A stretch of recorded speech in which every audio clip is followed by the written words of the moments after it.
तो रिसेंटली मैंने मंगवाया है ग्रीनारो का ये वाला माइक। इसका मॉडल नंबर वगैरह नहीं पता, बट इसको ग्रीनारो लेवलियर कहते हैं। और ये जो है ब्लैक कलर में आ जाता है और ये प्लास्टिक का है और थोड़ा मिनिमल साइज का है। मतलब एज कम्पेयर टू बाकी माइक जो मैंने रिव्यू किए थे उसके कंपैरिजन में थोड़ा सा इसका साइज छोटा है। बॉक्स में हमें मिल जाता है ये माइक, फिर एक मैनुअल मिल जाता है और मैनुअल में कुछ चीजें इंपॉर्टेंट होती है वो देख लेना, क्योंकि कुछ मोबाइल जैसे वीवो ओप्पो में चलने में कुछ प्रॉब्लम होता है, तो उसके बारे में बता रखा है कि आप ओटीजी को अगर अपने फोन की सेटिंग में इनेबल कर दोगे तो ये इजीली कनेक्ट हो जाएगा। फिर इसमें मिल जाता है हमें केबल। तो इसमें केबल जो मिलता है ड्यूल केबल मिल जाता है। इसमें दो यूएसबी टाइप सी मिल जाता है प्लस एक टाइप ए का भी पोर्ट मिल जाता है। तो केबल जो है काफी छोटे साइज में है, बट हाँ चार्जिंग के लिए काम आ जाता है। इसके आगे हमें एक छोटा सा डिजिटल स्क्रीन मिल जाता है जिसमें इसके परसेंटेज ऑफ चार्जिंग का बता देता है कि लेफ्ट राइट दोनों माइक की जो चार्जिंग का है वो परसेंटेज कितना है। केस में जो आगे डिजिटल स्क्रीन है वो ब्लिंक करने लग जाता है जब आप इस केस को चार्ज करते हो। इसका जो बैटरी बैकअप है वो 52 आवर्स का है केस का, और जो आप इंडिविजुअल माइक यूज करते हैं उसका 8 आवर्स का है। तो आप अगर टोटल काउंट करेंगे तो ये टोटल 60 आवर्स का बैटरी बैकअप आपको इजीली दे देता है। और अभी जो आप ऑडियो सुन रहे हैं वो मेरे इसी माइक है जिसको मैंने अभी गले पे हुक कर रखा है। और इसका जो डिजाइन है काफी मिनिमलिस्ट है, छोटे साइज में।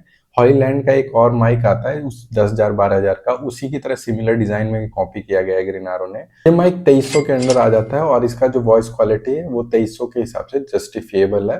माइक का जो डिजाइन है काफी मिनिमल साइज का है। इसमें एक सिंगल येलो बटन मिल जाता है जिससे आप इसको रिवर्ब मोड, म्यूट या फिर नॉइस कैंसिलेशन एक्टिव कर सकते हैं। माइक को चार्ज करने के लिए कोई डायरेक्टली सी पोर्ट इसमें अवेलेबल नहीं है माइक में, सिर्फ केस में है, जिसको केस को आप केस के थ्रू ही चार्ज कर सकते हैं।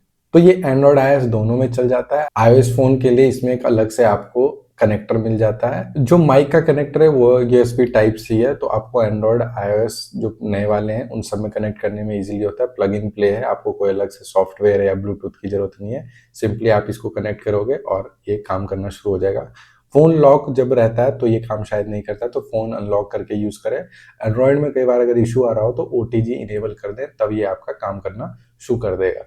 कनेक्टर में दो इंडिकेटर होते हैं ब्लू लाइट का, जिसमें ये बताता है कि कौन सा माइक कनेक्ट है, लेफ्ट राइट दोनों के हिसाब से।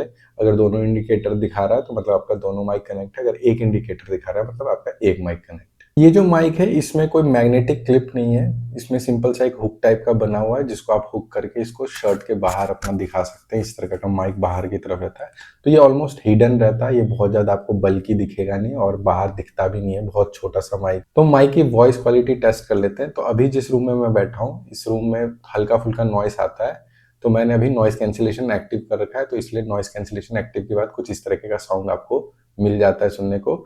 और ये क्योंकि कॉलर पे है तो थोड़ी सी वॉइस जो है आपको लो एंड पे मिल रही होगी, लेकिन जैसे मैं इसको फेस के पास रखूंगा तो वॉइस थोड़ी सी हाई एंड पे आपको मिल जाएगा। तो माइक है ये इस साइड में है, अपोजिट साइड में है, तो यहाँ से आपका जो ऑडियो है वो जाता है। तो जब मैं इसको फेस के पास रख के बोलूंगा तो ऑडियो क्वालिटी जो थोड़ा हाई एंड पे आपको मिल जाता है। और इसमें 3 लेवल का नॉइस कैंसिलेशन है और ये भी 3rd लेवल पे नॉइस कैंसिलेशन एक्टिव है, और इस तरीके की वॉइस क्वालिटी आपको मिल जाती है। अभी मैं नॉइस कैंसिलेशन ऑफ करूंगा और आपको थोड़ा सा ऑडियो आएगा रूम में नॉइस का। तो मैंने नॉइस कैंसिलेशन ऑफ कर दिया है। थोड़ा सा आप देख रहे होंगे सराउंडिंग से जो नॉइस है वो इसमें जा रहा होगा। इस तरीके का ऑडियो क्वालिटी आपको मिलता है नॉइस कैंसिलेशन जब एक्टिव नहीं होता है। अगर रूम में आपने या कोई स्टूडियो में यूज कर रहे हो माइक तो ये काफी बेटर है, लेकिन बाहर कैसा साउंड करता है वो भी हम जाके बाहर जाके भी टेस्ट करेंगे। तो अभी मैं बालकनी में आ गया हूँ जहाँ पे काफ़ी कुछ नॉइस है और इस तरह की आपको ऑडियो क्वालिटी मिल जाती है विदाउट नॉइस कैंसिलेशन। गाड़ी चलने की आवाज़ है, एग्जॉस्ट फैन की आवाज़ है, तो काफ़ी सारा नॉइस है यहाँ पे।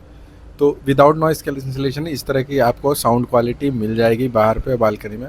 और ये कम से कम 3-4 मीटर का डिस्टेंस है मेरे और फ़ोन के बीच में, तो डिस्टेंस रेंज में भी काफ़ी अच्छा काम कर रहा होगा। लेकिन ऑडियो क्वालिटी आप अभी सुन रहे होंगे वो एकदम रॉ फॉर्मेट में। मैंने पहले लेवल का नॉइस कैंसिलेशन एक्टिव कर दिया और इस तरह की ऑडियो क्वालिटी आपको मिल जाता है इस माइक से।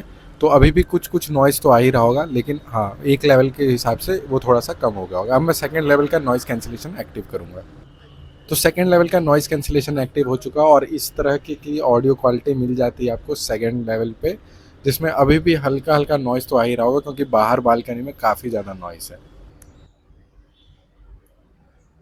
तो ये जो आवाज़ सुन रहे हैं आप, ये 3rd लेवल का नॉइस कैंसिलेशन है जो कि फाइनल लेवल है। और इस तरह की ऑडियो क्वालिटी मिल जाती है। नीचे अभी एक ट्रेलर गया है ट्रैक्टर का, तो उसका भी साउंड आ रहा है कि नहीं आ रहा है, वो कैंसिल हो गया है, वो आप इजीली पता कर सकते हैं। तो ये नॉइज़ कैंसिलेशन के बाद का साउंड क्वालिटी है। अब मैं नॉइज़ कैंसिलेशन ऑफ करूँगा तो एक डिफरेंस आपको पता चल जाएगा कि नॉइज़ कैंसिलेशन के बाद कितना डिफरेंस आता है। तो नॉइज़ कैंसिलेशन हट गया है और इस तरह का नॉइज़ आपको मिल जाएगा ऑडियो के साथ। तो आपको एक डिफरेंस समझ में आया होगा कि इस माइक में किस लेवल तक का नॉइज़ कैंसिलेशन होता है। और यही माइक को मैं अब कॉलर में लगाऊंगा ताकि आपको एक आइडिया लगे कि कॉलर में कितना आवाज़ जाता है और कितना नॉइज़ जाता है। तो इस तरह का ऑडियो आपको मिल रहा होगा और यहाँ पे जो है अभी जो है कॉलर पे तो हल्का लो साउंड जा रहा होगा, तो हाई एंड पे नहीं रहता है और नॉइज़ कैंसिलेशन अभी ऑफ है तो बहुत ज़्यादा नॉइस ही जा रहा होगा। अब मैं नॉइज़ कैंसिलेशन एक्टिव करके यहाँ पे आपको आवाज़ सुनाऊंगा। तो अभी जो नॉइज़ कैंसिलेशन है वो 3 लेवल पर एक्टिव है और कॉलर पे इस तरह की साउंड क्वालिटी आपको मिल जाती है। और जो डिस्टेंस है वो 5 मीटर के लगभग है और बालकनी में काफ़ी ज़्यादा नॉइज़ था तो वो सारा कैंसिल हो रहा होगा। तो एक ऑडियो क्वालिटी का आइडिया आपको लग जाएगा कि किस तरह का ऑडियो क्वालिटी आपको बाहर सराउंडिंग में मिल जाएगा और घर के अंदर जो मैंने रिकॉर्ड बताया था उस तरह का ऑडियो मिल जाता है। अब एक बार मैं नॉइज़ कैंसिलेशन ऑफ करूँगा ताकि आपको क्लियर कट डिफरेंस पता लग जाए नॉइज़ कैंसिलेशन के साथ और विदाउट नॉइज़ कैंसिलेशन के साथ। तो अब मैंने नॉइज़ कैंसिलेशन ऑफ कर दिया है तो इस तरह का नॉइज़ के साथ आपको साउंड क्वालिटी कॉलर के पास लगाने पे मिल जाता है। तो आई होप कि आपको एक ऑडियो क्वालिटी का आइडिया लग गया होगा इस वीडियो में, और अगर आप किसी माइक के साथ कंपैरिजन चाहते हैं तो प्लीज़ कमेंट में हमें ज़रूर बताना। प्लस ये जो माइक है वो 2300 के प्राइस में मिल जाता है। प्रोडक्ट का लिंक आपको डिस्क्रिप्शन में मिल जाएगा। प्लस आपको ये माइक कैसा लगा हमें कमेंट में ज़रूर बताना। कि ये जो है डबल टैप करोगे तो म्यूट हो जाएगा, ट्रिपल टैप करोगे तो रिवर्ब मोड चला जाएगा। तो रिवर्ब मोड है वो ज़्यादा यूज़ नहीं होता है, बट मैं आपको एक बार डेमो दे देता हूँ उसका। तो ट्रिपल क्लिक जो करेंगे ना आप, फास्ट से 3 बार क्लिक करोगे तो इसमें रिवर्ब मोड एक्टिव हो जाएगा। और रिवर्ब मोड जो होता है बहुत कम यूज़ होता है, इको जैसा साउंड अभी आ रहा होगा आपको, तो ये ज़्यादा यूज़ नहीं होता है। बट हाँ, ये भी फंक्शनैलिटी इसमें है तो आपको एक आइडिया लग जाएगा कि किस तरीके का रिवर्ब मोड में काम करता है। तो 3 बार दोबारा से आप क्लिक करोगे तो रिवर्ब मोड ऑफ हो जाएगा। नॉइज़ कैंसिलेशन एक्टिव करने के लिए आप सिंगल टैप करोगे तो नॉइज़ कैंसिलेशन का जो लेवल 1 है वो एक्टिव हो जाता है। फिर दोबारा से क्लिक करोगे तो जो इंडिकेटर है वो ब्लिंक करेगा और सेकंड लेवल पे चला जाएगा। फिर आप तीसरे बार क्लिक करोगे तो थर्ड लेवल पे चला जाएगा और इंडिकेटर ब्लिंक करता है। तो इस तरीके का सिंपल सा इसमें फंक्शनैलिटी है सिंगल बटन के साथ। वहाँ की वीडियो आपको कैसा लगा हमें कमेंट में ज़रूर बताना, और अगर चैनल को सब्सक्राइब नहीं किया तो सब्सक्राइब कर लेना। तो मिलते हैं नेक्स्ट वीडियो में, तब तक के लिए बाय बाय।